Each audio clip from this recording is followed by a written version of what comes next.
Hey, we're just out here today. I'm just on the compound bow. So yeah, just at the shooting range. So we're just shooting at paper targets today, so no animals will be hurt during this. But yeah, just to give you a quick overrun of what we're doing. So we've got our distance here, which is just a binocular. So when I look through there, it shows me what distance we're at.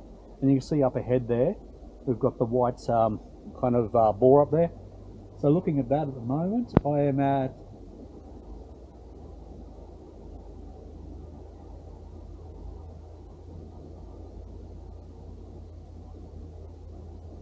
32.4 meters. So being that it's a fair way uphill as well, elevation wise, we're probably looking around that 35 meter mark.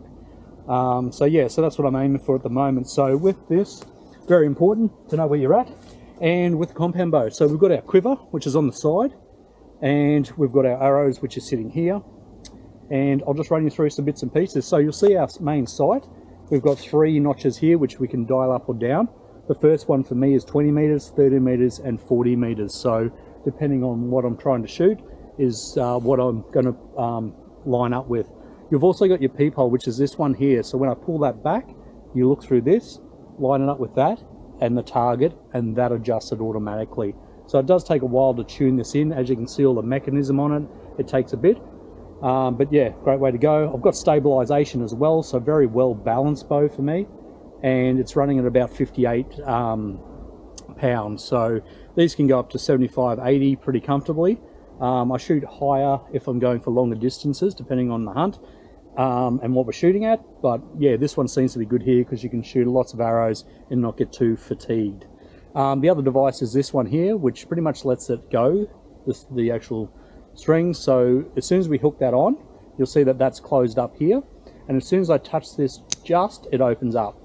So it's a very precise tool. So once it's on there, I pull it up, have it right next to my face, and the string should be about here as well. And then as soon as I get to that point, look through, I just pull this. So you don't want to just jam it like that, otherwise you're out with your aiming. So yeah, let's throw a few down and see what we do. More or less just putting it straight in, getting this ready, putting it in the back here.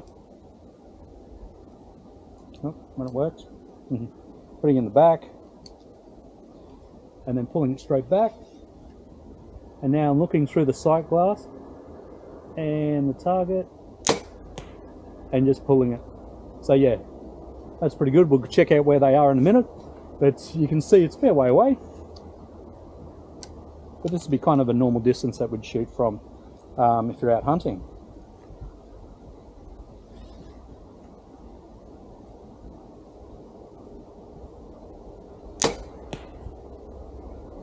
I'll do a third one.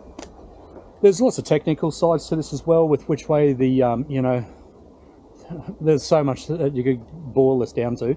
But the main thing is just having it in there, having the white up as well. So normally with your fletching, you've got it this way, because if you had this down, that would then hit this, which then would throw off the shot. So having it like this and the this side up is the best way.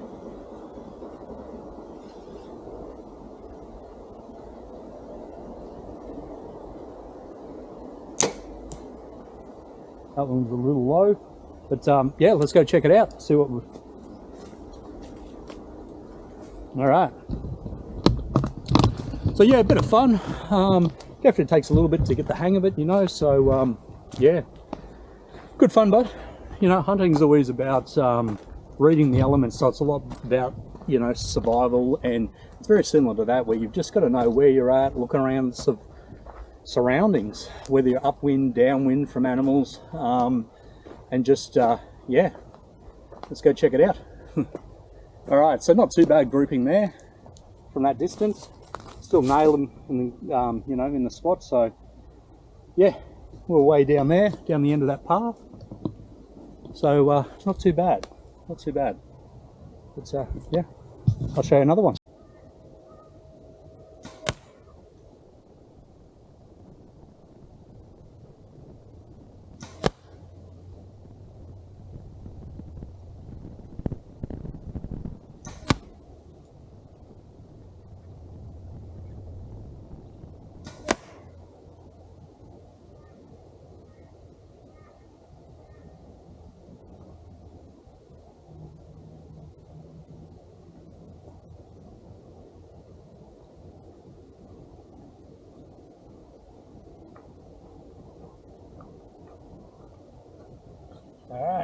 Let's see how we went. Not too bad. I was 28 metres there, a little bit downhill, so I went back to about 26 metres because of the elevation. No wind, no problems.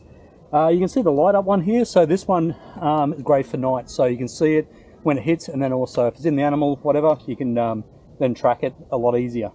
So yeah, not too bad grouping from that distance. I was also kneeling down as well, which is always a little bit tricky to get steady. Standing up's a bit easier, but yeah, it was just nice crouched down behind a tree up there, and not too bad results. So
alrighty, let's go check it out. So as you can see, it's pretty hidden behind that tree back there. Just pulled out to take the shots. Quickly did the measurement. We're looking at about 26 metres, a little bit uphill, so I went for about 28 metres. So not too bad grouping. Yeah, not too bad grouping at all. So yeah, I think the main thing is keeping camouflage, not drawing attention to yourself, and then yeah, taking the shot. But that was 4 shots, so I'm not sure how much you saw of me down there, but yeah, I was trying to keep pretty stealthy, including taking measurements and loading and everything. So yeah, let's go check out the next little range.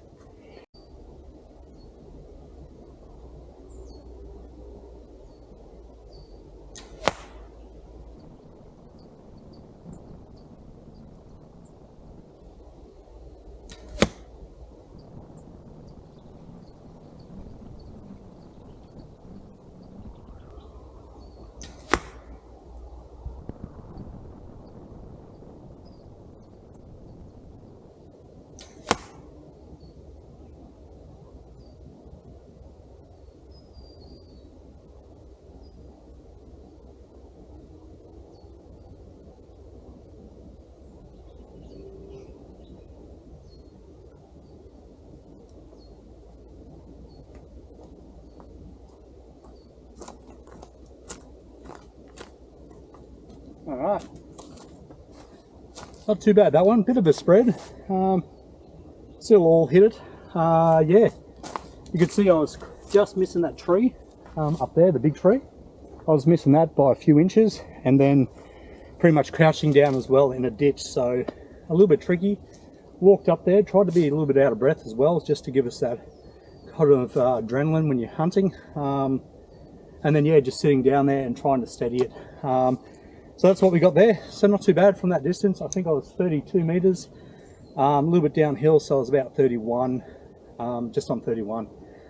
In my head, no wind again. So yeah, let's go to the next one.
go.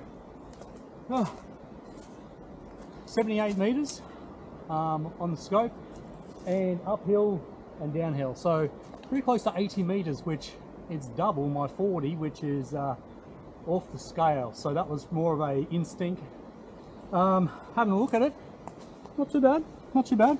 Let's check her out.